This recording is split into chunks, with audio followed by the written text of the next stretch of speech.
साथियों, आज मुझे लगभग 8 महीने हो गए संडीला आश्रम से स्वामी जी से अलग हुए। मेरे स्वामी जी से अलग होने की वजह क्या है, इस बात को लेकर के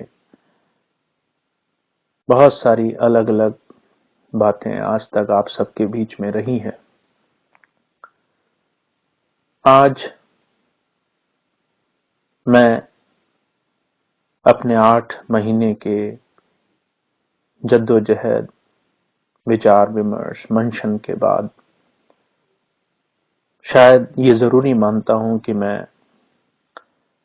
अपने ऊपर से ये बोझ उतारूं, सच को आप सबके सामने रखूं, आप सबके विवेक और निर्णय पर हर एक बात छोड़ दूं कि आप खुद निर्णय करें। मेरे आश्रम छोड़ने की वजह उपयुक्त है, जायज है, या सिर्फ मेरा बहकावा है, काल गति है, लोगों की वजह से मैं एक भ्रम में आकर ये काम कर रहा हूं।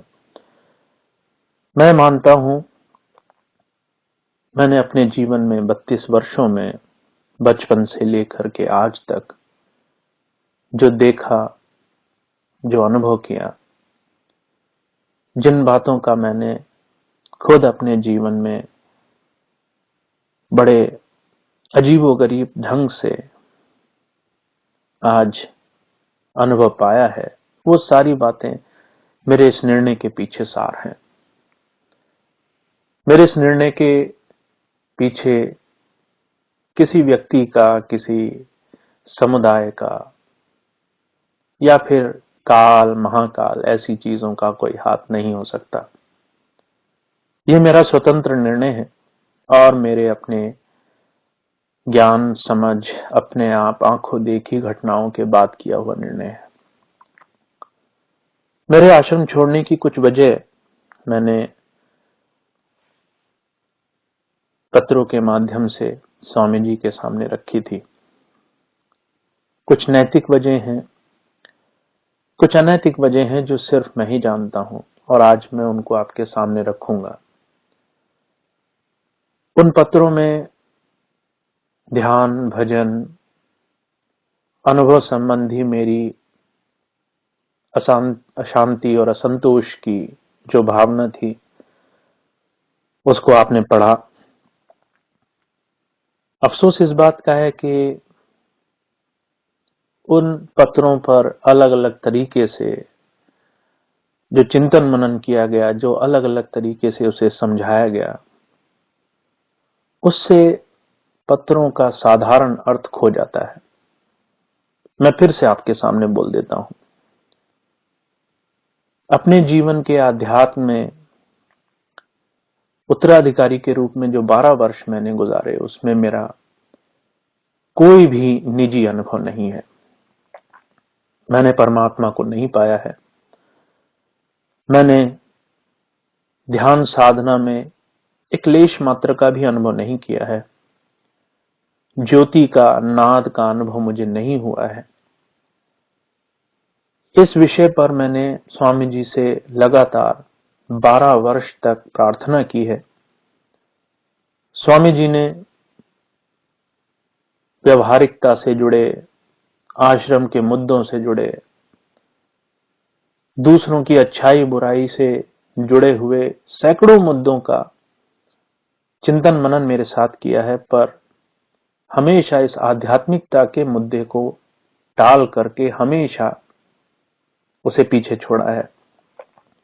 आज 12 साल हो गए और असंतोष की इस भावना में, दुविधा और एक बड़े कष्ट बोध में, पाप बोध में मैंने इन 12 सालों को गुजारा है। जब जब भी मैं संगत के बीच में, जिज्ञासुओं के बीच में गया, अनुभव संबंधी जब जब सवाल किए गए, तो मुझे हमेशा अफसोस हुआ है। झूठ बोलने की एक सीमा होती है। आप एक बार झूठ बोलें, 2 बार झूठ बोलें, 100 बार झूठ बोलें, पर सारा जीवन झूठ में रहने का ये बड़ा कठोर तप करना मेरे लिए असहनीय है। इसलिए मैंने स्वामी जी को अपने पत्र में ये बात स्पष्ट की।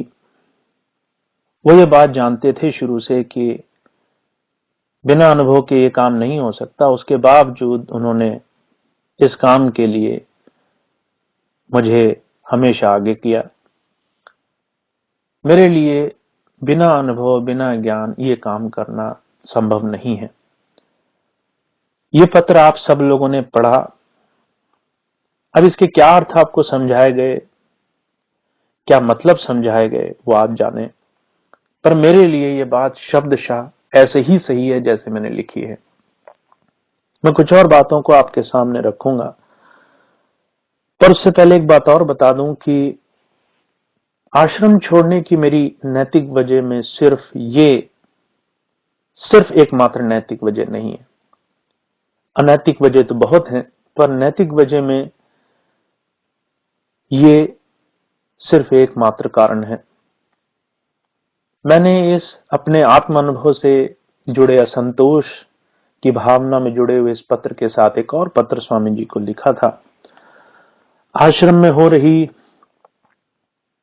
दया जी और उनके साथ साथ उनके साथ काम करने वाले लोगों के द्वारा किए जाने व्यवहार संबंधी आश्रम के लोगों पर उनके कठोर और बड़े क्रूर तरीके से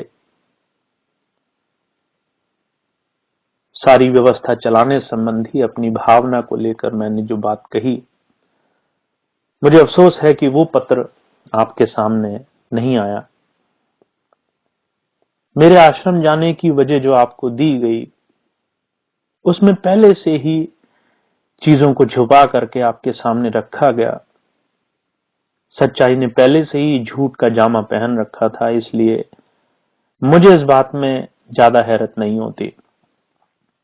फिर भी आज मैं आपको सारी बातें बताऊंगा। उम्मीद करूंगा मेरा आपके साथ इस सच्चाई को कहने सुनने का ये पहला और आखिरी मौका होगा। उसके बाद जो भी निर्णय करेंगे वो आप करेंगे। मैं आपके संज्ञान पर सारी बातें छोड़ दूंगा। सबसे पहले मैं आपसे एक अनुरोध करूं कि आप यदि मेरी इस बात को बहुत सुखद, बहुत अच्छी बात समझ रहे हो तो इस बात के लिए मैं पहले से माफी चाहूंगा। मेरी कही हुई बात कोई बहुत सुखद, बहुत अच्छी नहीं है, इसलिए कोशिश करें पहले अच्छे संवर्गी और बहुत समझदार सत्संगी इस बात को सुने। अगर आपको उचित है तो ही बच्चों को या दूसरों को इस बात को बताएं। मैं अपने जीवन को अपने पूरे आश्रम संबंधी स्वामी जी से जुड़ी हुई बातों को दो हिस्सों में देखता हूं। पहला हिस्सा मेरे अपने बनने के बाद जीवन से जुड़ा हुआ है। दूसरा हिस्सा मेरे अपने जीवन, अपने अस्तित्व और स्वामी जी की कही हुई, उन्हीं के मुख से बोली हुई बातों से जुड़ा हुआ है। मैं एक एक करके आपको बात थोड़ी सी साफ करने की कोशिश करूंगा। आप देखेंगे कैसे इन तमाम चीजों को आप अपनी तरह से जान सकते हैं, इसका मंथन कर सकते हैं। 2001 में नवंबर में मुझे उत्तराधिकारी बनाया गया। सबसे ये कहा गया कि ये महाराज जी का निर्णय था। सबसे ये कहा गया कि ये परमात्मा का निर्णय था, इसमें स्वामी जी ने अपनी तरफ से कुछ भी नहीं जोड़ा।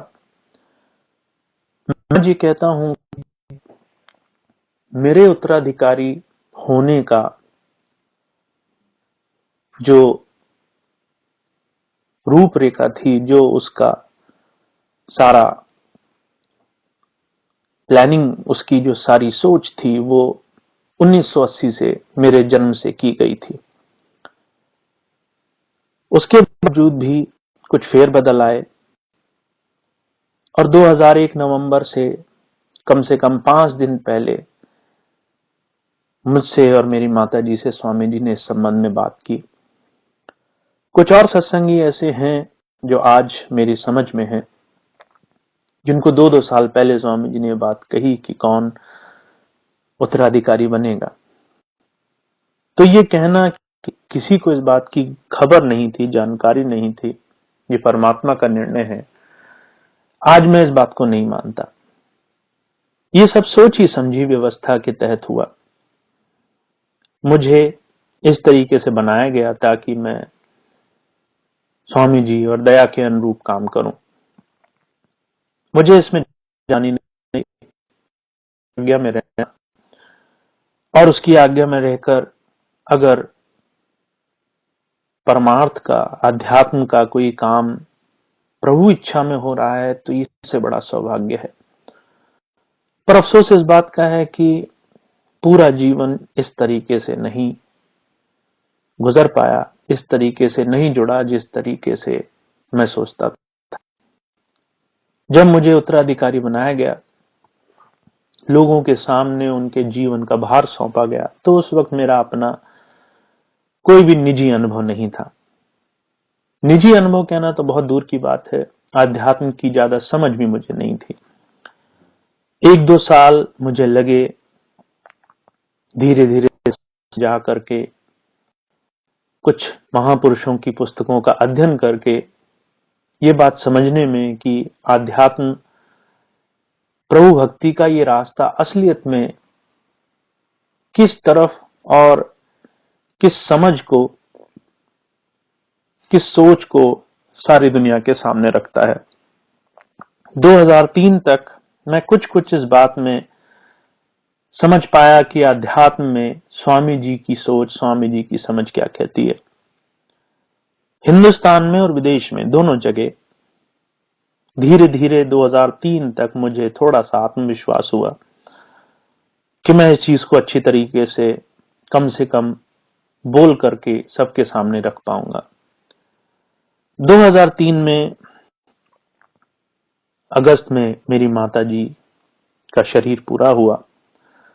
जब मेरी माताजी का शरीर पूरा हुआ तो मुझे उनके खास दस्तावेजों में से कुछ ऐसे कागज मिले जो मेरे जन्म के समय मेरी माता और मेरे तथाकथित पिता लूकस के बीच में कुछ वाद विवाद संबंध से जुड़े हुए थे। मेरे जन्म को